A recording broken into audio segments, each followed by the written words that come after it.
Yes, madam, we are live. So students, I hope you all are back after a short break. And now I'm going to start with the second chapter, which is the principles of management. Imagine our life, students, without principles, and that would be terrible. Principle to go to bed early and to get up early is a wonderful principle of human beings. So without principles, we are not guided in any way. So what do we understand, students? That in order to guide us to do how to live, we need principles. Similarly, management also requires principles. So let us go to the concept of management, students. The principles of management, they are guidelines to take decisions or actions while practicing various techniques. And they are basic truths, students, of the behavior of how we should behave in an organization. And these principles are formed out of lot of research in work situations which are technical in nature. Now, if this is the concept of principles, what is the nature of principles, students? They have universal applicability. Just like the principles of science, you can apply the principles of management all the time. The second one is they are general guidelines without which managers cannot manage their business or their organization. They are formed by practice and experimentation. So you can practice a particular behavior again and again, and then it becomes a principle, because if it's found true under all circumstances, it becomes a principle. It's also formed out of experimentation. You experiment a particular behavior again and again, and it becomes a principle. The principles of management, fourthly, are very flexible in nature. They are not very exact like the principles of science, but you can change them now and then. For example, I taught you in 11th standard that accounting should always be recorded for a particular period. Now, what do you understand for a period, students? The period is, it should be for a 12-month period. Now, the flexibility is that you can have a period of a calendar year, that is 1st January to 31st December. It can be a financial year, that is 1st March to 1st April to 31st March, etc. So it's flexible in nature. The principles of management are flexible in nature. They are not hard and exact like the principles of science. The next nature of the principles of management is they are mainly behavioral, because it is closely connected with human beings and the human behavior. The next one is there's a cause and effect relationship. For everything, why we are doing, and when we do it, what happens? This relation will always be there with the principles of management. It's also contingent in nature, students, so it can come up to any particular given time. It can be maybe a changing time. So this is what you understand about the nature of the principles of management. How important is the principles of management? It provides managers with useful insight into reality. That is, it helps manager to teach them how to do their work in a particular real life situation. Secondly, it is important because it helps the management in optimum utilization of all the resources and very effective administration or management. It also helps them to take scientific decisions. I'll be teaching you in the coming topic as to what is the meaning of scientific decisions in management. It helps the management in meeting changing environmental requirements. So, lot of environmental requirements. For example, at present we are having the coronavirus problem, and this is a changing environment requirement. Management will help you to meet this changing requirement. Fulfilling social responsibility, managers can never escape that, students. They should always help the society as a whole. It also helps in training, education, and research. How can you train a person in management? How can you educate him and help him to do his research? Through the principles of management. So this is what is the significance of management. Okay, students. Now, before I go through the various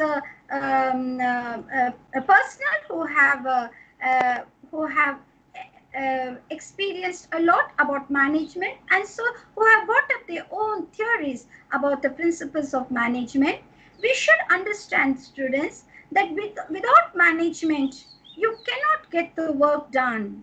Without the principles of management, you cannot manage.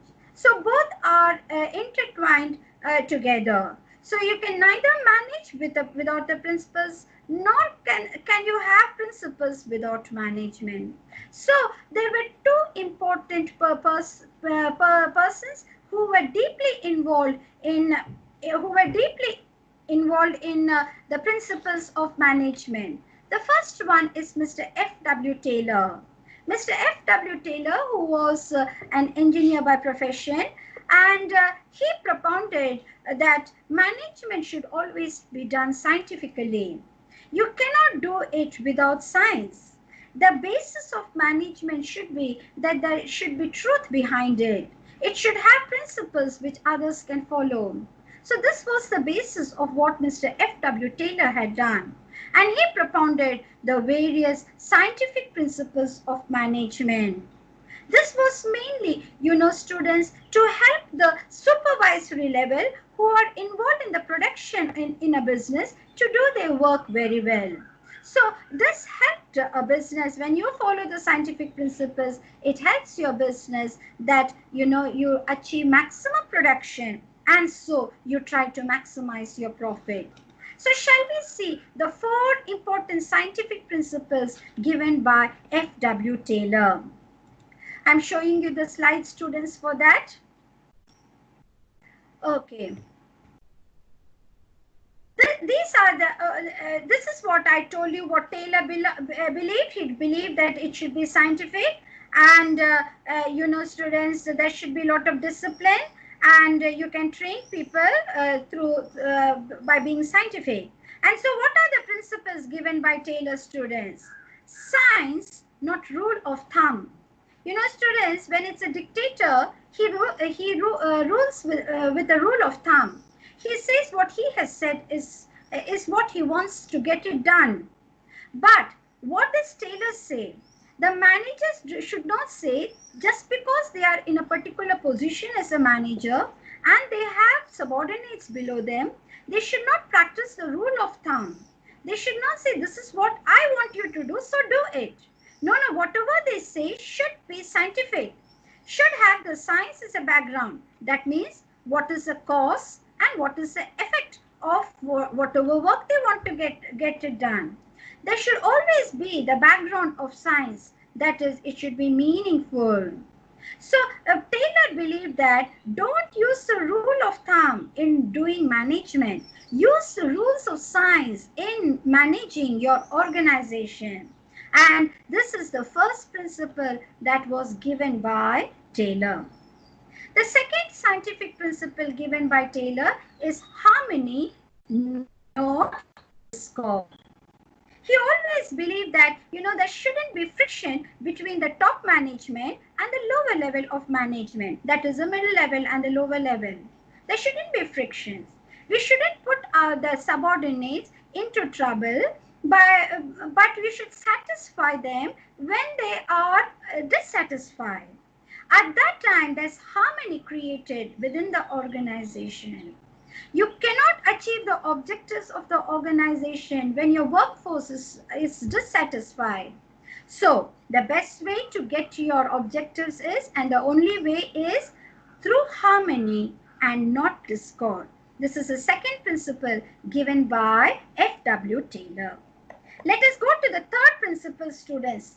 The third principle is cooperation, not individualism. You cannot get the work done on your own. Every time management, it's always a group effort. We have already seen the features of management. It's a group effort. and it will always involve teamwork, students. You cannot get it done just on your own. You cannot end up achieving the objectives of the organization just on your own. So there should be cooperation. There shouldn't be individualism. As an individual, you may be better off than the others, but you cannot get the objectives done. You should always practice teamwork. The last one is, students, to develop his or her to the best of the ability. This is the fourth scientific principle of F.W. Taylor. We should develop each and every person who's involved in the organization to their maximum. We do not bring in people to send them off once they don't do their work properly, but we bring them that they will be there for a very long period of time and they will help in the organization. So this is the fourth scientific principle, development of his or her to the maximum ability, and that for the sake of the organization.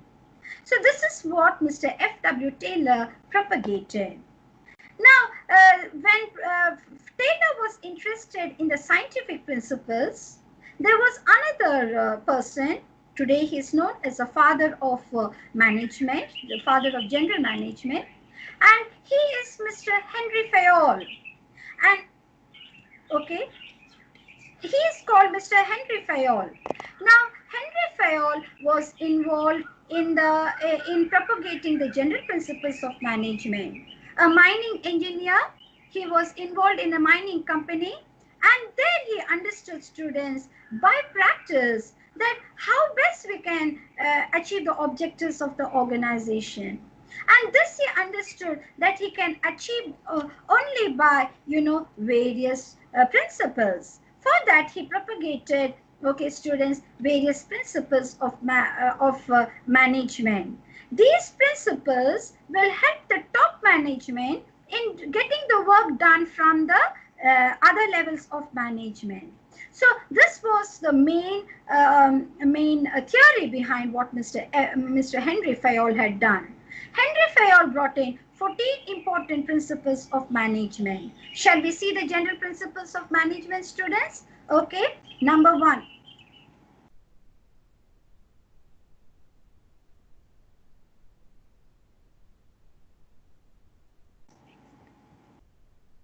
I'm very sorry, students. I had to skip up the techniques of management. I will come back to it when we are having a little more time. And at present, I would quickly like to go on for the principles of management which Mr. Henry Fayol has given us. Okay, so Henry Fayol had explained, student, what amount of work managers should do, and his contribution was Fayol's contribution. You can put it as helping managers in maximizing their efficiency. And here we see the other work done by Mr. Fayol. I'd like to go to the 14 important principles of management. The first one, division of work. Division of work is a very important principle of management. Henry Fayol, by practice, he understood that work should be divided into small units and each person should be given a very small work, and which he will practice, and by doing it again and again, he excels in that work. He understood that without division of work, we cannot get the work done properly. You can train up a person in small works and make them to excel in that work and thus achieve the organizational objectives. So division of work is the first principle given by F.W. Taylor. The next principle is authority and responsibility.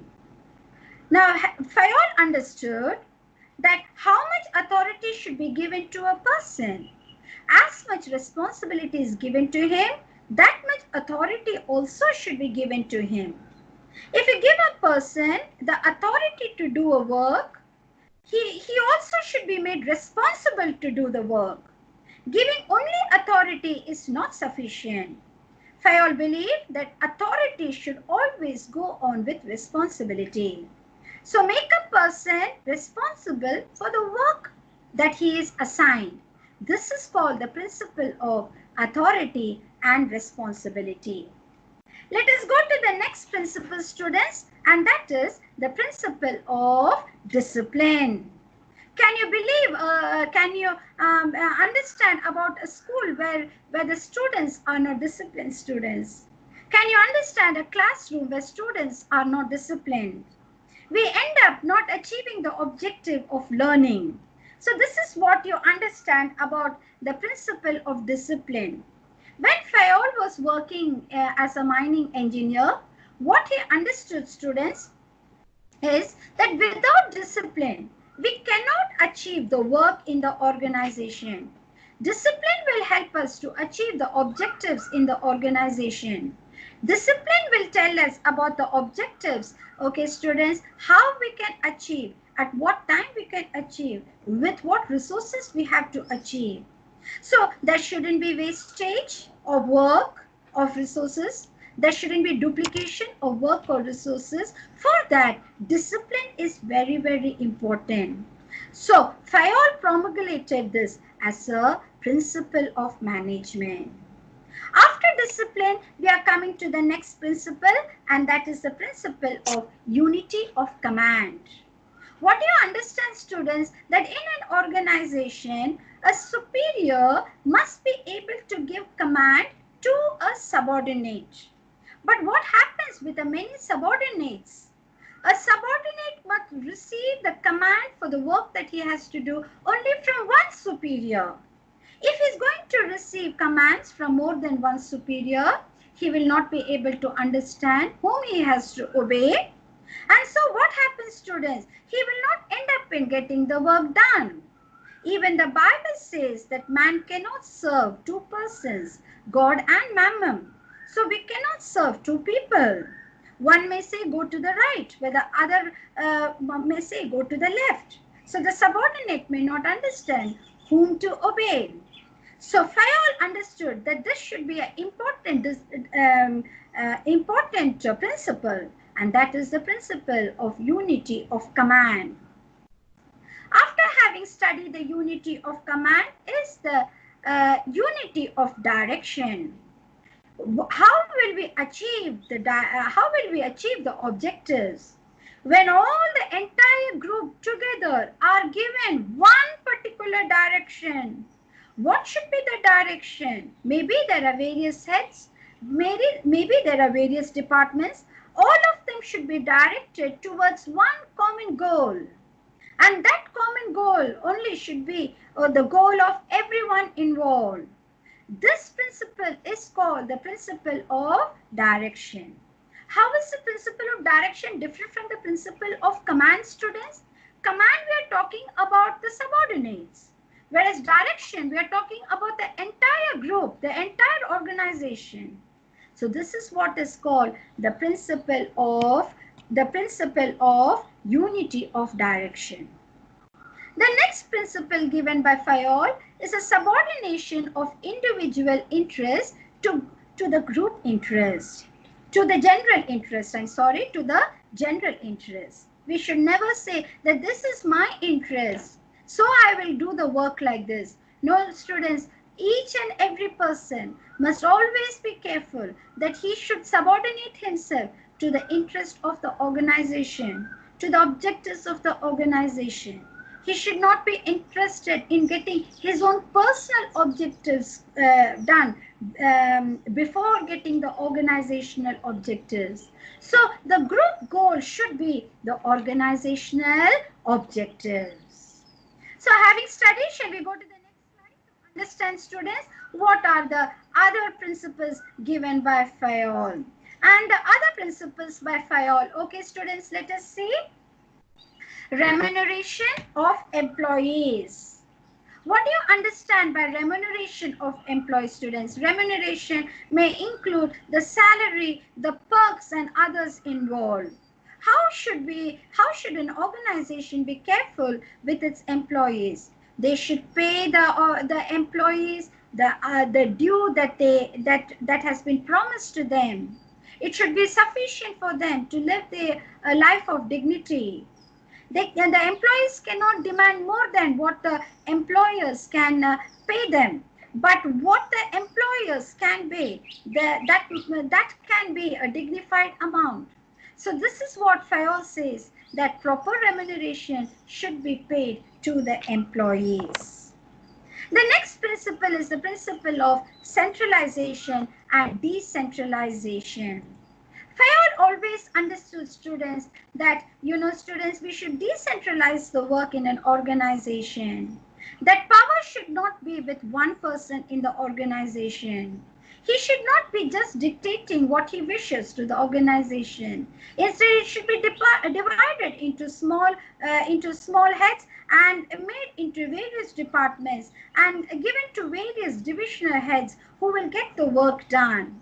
Without this, the objective of the organization will not be achieved. So this is another important principle given by Fayol, that centralization can be practiced in small organizations, but it cannot be practiced in big organizations. And in big organizations, there should be decentralization.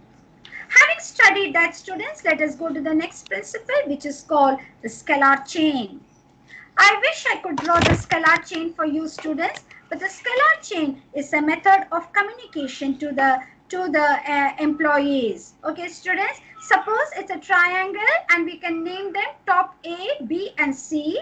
Okay, students, if a matter should reach C, A should communicate to B, B should communicate it to C. But in the triangle, we are seeing B and C are in the same level, students. So at times of emergencies, B can directly communicate to C. So that line which is formed is called it's a plank. Okay, it's like a wooden piece. It's a plank, and so I call this principle as a gangplank principle also. So a scalar chain is quick communication, which Fayol always insisted upon. The next principle that Fayol had given is the principle of order. What is the principle of order, students? To keep the things in a particular place, to keep everything in order, everything in the organization, whether it's books, whether there should be an order with the banking details, there should be an order with how people are sitting and doing their work. When everything is in order, the work also is in order. So this is another important principle given by Fayol, the principle of order. The next principle among the 14 principles is the principle of equity. What do you understand, students, of the principle of equity? We should treat everyone equally. Don't divide them on the basis of sex or caste or religion or community. Treat every one of them equally. This is another important principle given by Mr. Henry Fayol. We also have the principle of stability of personnel, students. Students, if a person has to be recruited into the organization, he will go through the whole process of recruitment, of selection, of training and development, and then he is given the placement for a particular job. After having done so much and after having invested upon him a large amount of money, he is not meant to be sent off because he performed badly. No, students. So these people should be trained and developed. They should be kept happy enough. And so this will result in stability of personnel. This is another principle given by Henry Fayol. The 13th principle given by Henry Fayol is the principle of initiative. The persons in the organization should be not exactly vested with the power. They're not giving the power, but they should be encouraged to do things on their own for the first time maybe. They should be encouraged to experiment, to do maybe a better idea may come out. So this is another important principle, that we should encourage people to practice initiation and be initiative in their approach. That was the 13th principle. And finally, we come to the principle of esprit de corps. In this principle, we see, students, a French word, as Mr. Fayol was a French person, and he worked in a French mining industry. So he has given it esprit de corps. And what do you understand, students? The spirit of cooperation among the personnel. So Henry Fayol always insisted that there should be the spirit of cooperation among people in the organization.